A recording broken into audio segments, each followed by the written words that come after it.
오늘도 말씀 앞에 나오신 모든 미랄교회 성도 여러분을 주님의 이름으로 환영합니다. 오늘 우리에게 주신 말씀 보도록 하겠습니다. 오늘 우리에게 주신 말씀은 여호수아 22장 10절부터 20절까지의 말씀입니다. 그들이 가나안 땅의 요단강 가까이에 있는 그릴롯에 이르렀다. 르우벤 자손과 갓 자손과 동쪽의 므낫세 반쪽 지파가 요단강 서쪽 지역의 강가에 단을 쌓았는데 그 단은 보기에 아주 큰 단이었다. 이스라엘 자손이 이 소식을 듣고 말하였다. 르우벤 자손과 갓 자손과 동쪽의 므낫세 반쪽 지파가 우리들이 있는 요단강 서쪽 지역의 강 가까운 그릴롯에 단을 쌓았다. 이스라엘 자손이 이 말을 듣고 온 회중이 동쪽 지파들에게 대항하여 싸우려고 실로에 모였다. 이스라엘 자손은 엘르아살의 아들인 비느하스 제사장을 길르앗 땅에 있는 르우벤 자손과 갓 자손과 동쪽의 므낫세 반쪽 지파에게 보냈다. 요단강 서쪽에 자리 잡은 이스라엘 각 지파에서 한 사람씩 10명의 대표가 비느하스와 함께 갔다. 그들은 각기 이스라엘의 천천만만 백성의 가문을 대표하는 사람들이었다. 그들이 길르앗 땅으로 가서 르우벤 자손과 갓 자손과 동쪽의 므낫세 반쪽 지파에게 말하였다. 주님의 온 회중이 하는 말이요. 당신들이 어찌하여 이스라엘의 하나님께 이런 악한 일을 행하였소? 어찌하여 당신들이 오늘날 주님을 떠나서 제멋대로 단을 쌓아 주님을 거역하였소? 우리가 부올에서 지은 범죄 때문에 주님의 회중에 재앙이 내렸고 우리는 아직도 그 죄를 다 씻지 못하고 있소. 그것으로도 부족하단 말이요.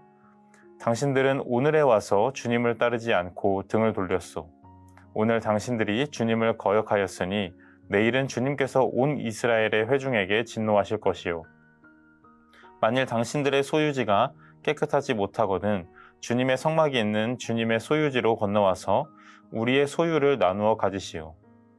주 우리 하나님의 단 외에 당신들이 함부로 단을 쌓음으로써 주님을 거역하거나 우리를 거역하지 마시오. 세라의 아들 아간이 주님께 전멸시켜 바칠 물건에 대하여 큰 죄를 지어서 이스라엘의 온 회중 위에 진노가 내리지 않았소? 그의 죄 때문에 죽은 사람이 어디 그 한 사람뿐이요.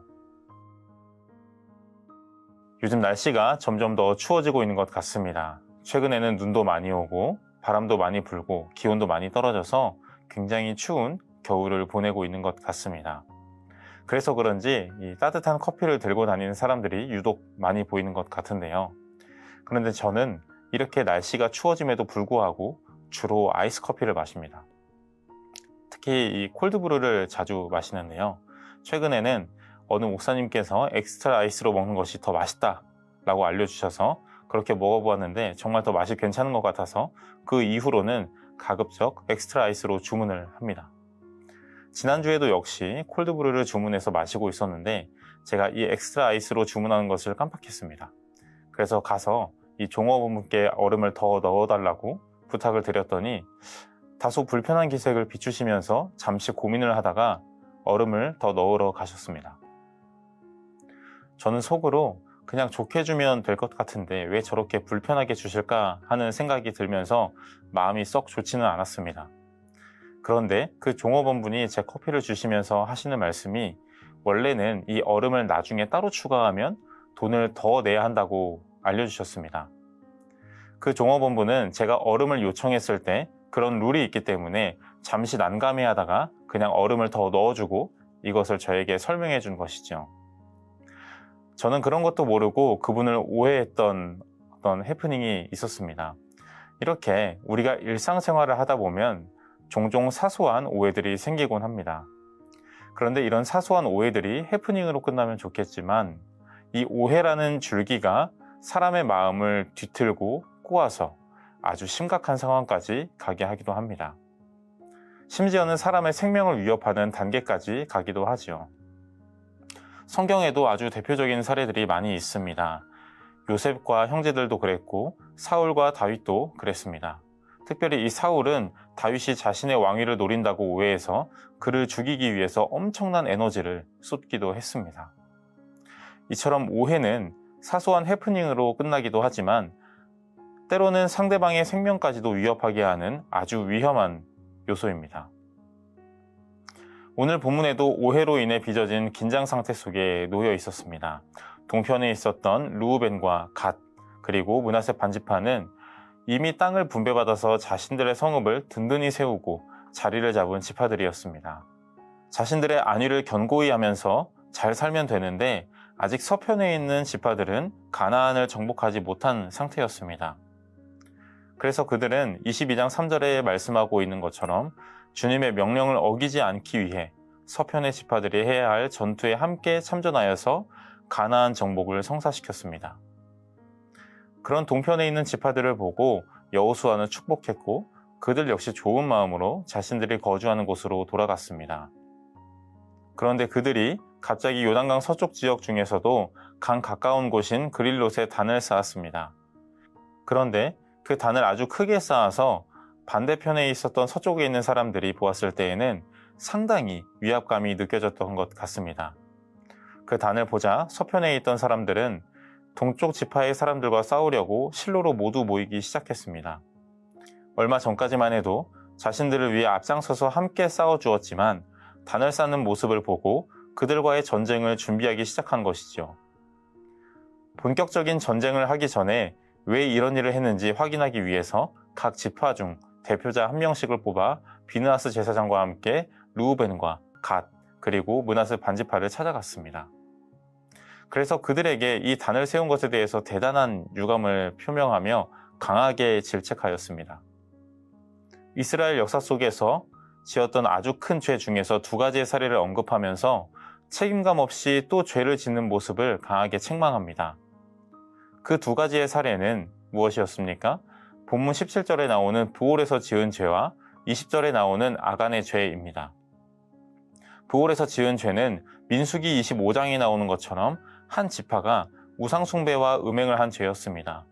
그 결과 한 지파가 잘못을 했지만 공동체 전체가 큰 재앙을 맞이했습니다. 아간의 죄는 잘 아시다시피 한 사람의 죄로 인하여서 아이성 전투에서 이스라엘 민족 전체가 패배하게 되는 결과를 맞이하게 된 사건입니다.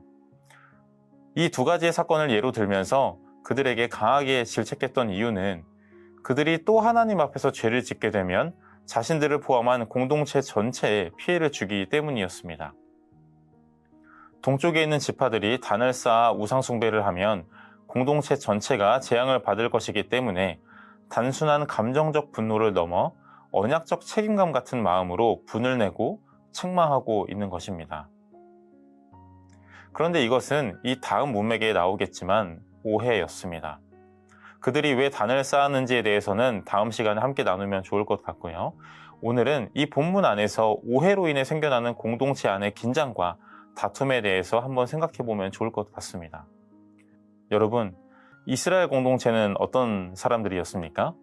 하나님께서 직접 지명하여 불러주신 하나님의 소유이자 백성들이었습니다. 하나님께서 그 공동체를 아주 아끼시고 또 사랑하셨습니다.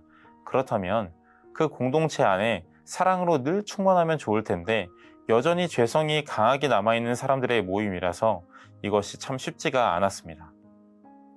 작은 것 하나에도 크게 오해하고 반응하는 경우가 많았죠. 서편에 있는 사람들이 그렇지 않았습니까?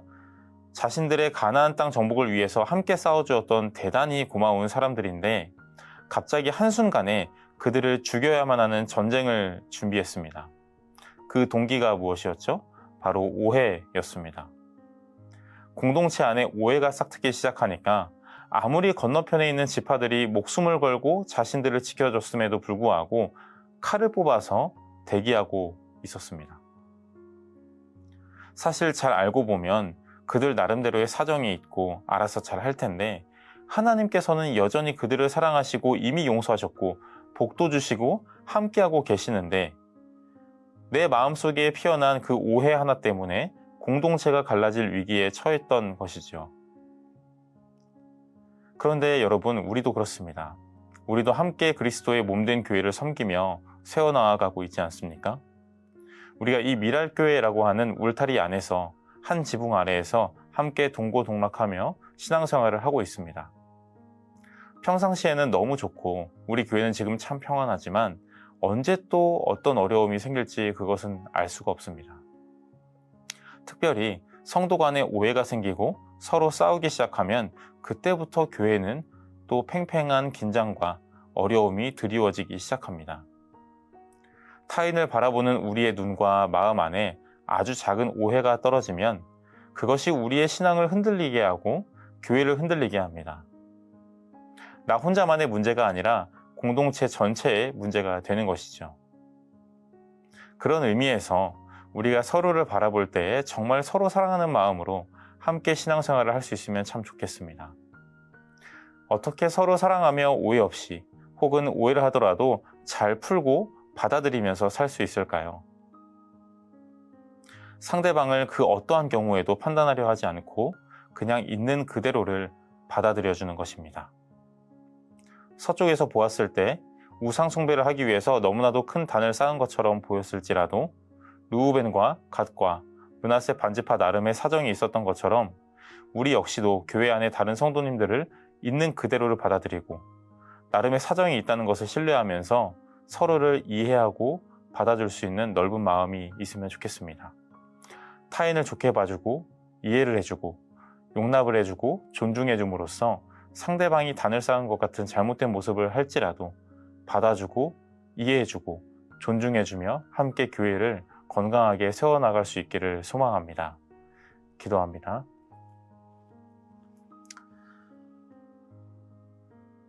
하나님 아버지 감사합니다. 우리 하나님 아버지께서 영원전부터 우리를 선택하여 주시고 한 교회로 불러주시니 참 감사합니다. 하나님 아버지, 예수님의 피값으로 우리 교회가 세워졌지만 그럼에도 불구하고 여전히 우리는 부족하여서 우리 마음에 악한 마음이 여전히 남아있어서 때로는 서로를 오해하고 미워하는 마음을 가지기도 하였습니다. 우리 주님께서 이런 우리의 부족함을 다 아시오니 우리의 부족한 부분들은 가리워 주시고 주의 은혜로 긍휼로 채워주시어서 우리가 서로를 사랑하고 서로를 받아주고 서로를 존중해 줄 수 있는 따뜻하고 넓은 마음을 갖추어서 이 교회 공동체를 더욱더 건강하게 잘 세워나갈 수 있도록 주님께서 함께하여 주시옵소서. 감사합니다. 거룩하신 예수님의 이름으로 기도합니다. 아멘.